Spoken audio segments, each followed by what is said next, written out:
नमस्कार welcome to back my channel. आज हम रिव्यू करिबा ओला जेन 3 मॉडल 4 किलोवाट रो एटा नॉर्मल मॉडल डिस मॉडल में डिस्प्ले ता तो मैनुअल डिस्प्ले होया किछि हमर टच स्क्रीन नै यार चाबी लागि अछि देखि पार जे हम ए चाबी सिस्टम आज यार रिव्यू करिबा ओला S1X जेन 3 मॉडल फॉलो फुल डिजाइन टा देखि दबा लुक टा देखि दियो लुक टा देखि दियो भलो अछि एटा रेड कलर रो यार चारि पार कलर रहउछि रेड कलर मते भल लागिला जे रेड कलर टा आइली आ चाबिडा ऑन करछि टिके डिस्प्ले को देखि दियो बर्तमान देखो बैटरी 44 अछि पार्किंग अच्छे बर्तमान स्टैंड मरा है जेहेतु पार्किंग अच्छे ये टोटल देखिए इंडिकेटर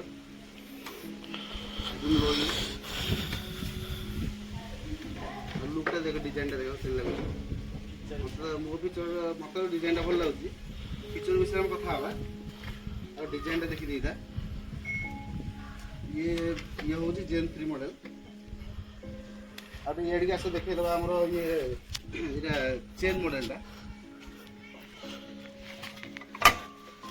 देखो एटा चेन मॉडल अगर एटा बेल्ट मॉडल रहउतला एबे नुआ जेन 3 चेन मॉडल करछि आसना हम देखिबा सकपचर टा आगो सकपचर देखि दियो आगो सब डबल सकपचर रहउछि जेन 1 रे थिला सिंगल सकपचर डबल सकपचर करछि प्लस ता पछ सकपचर देखै दियो पछरे गुटी सकपचर मन सकपचर गुटी सकपचर गुटाक एपट देखै तो एपट सकपचर ही नाही माने सिंगल सकपचर दार आ तापरे ये तो हमर रहला चेन टा बेल्ट नाही आ काम कर डिक्कीटा भी देखि दो हमें डिक्कीटा केते स्पेस कोन अछि आ ता भीतर कोन भी एक्सेसरीज अछि देखि दबा देख दो स्पेस हमर स्पेस के तो अछि भीतर एटा ता चार्जर टा उलारो चार्जर ये गाइड टा मैनुअल गाइड टा और मेडिकल किट दोउची और एटा तार टूल्स दोउची एटा ये टोटल एटा मो पकै छी एटा बाहर पकै चेष्टा करी पकै छी भल स्पेस भी रोचे असुविधा नहीं डबल हेलमेट आराम रहा डिस्प्लेटा देखी दे डिस्प्लेटा ऑन कर बर्तमान पार्क रे अच्छी पार्क रे ताको बर्तमान स्टैंड मेन स्टैंड नहीं यार साइड स्टैंड बंद कले ही पार्क बंद हम प्लस स्टार्ट मारे पड़े यार सिंगल स्टैंड यार डबल स्टैंड ही नहीं सिंगल स्टैंड हम आगे स्टार्ट करवा डिस्प्ले शो करो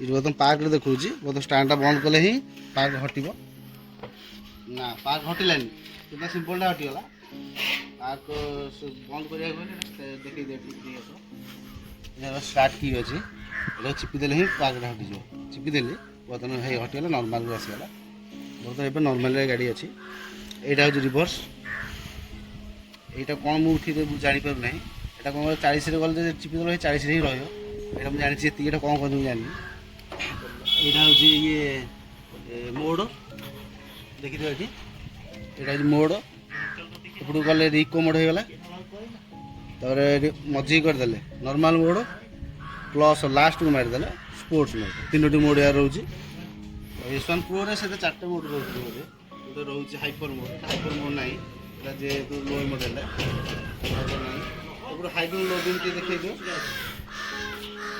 एटा हाई बीम एटा लो बीम हाई बीम और लो बीम एटा इंडिकेटर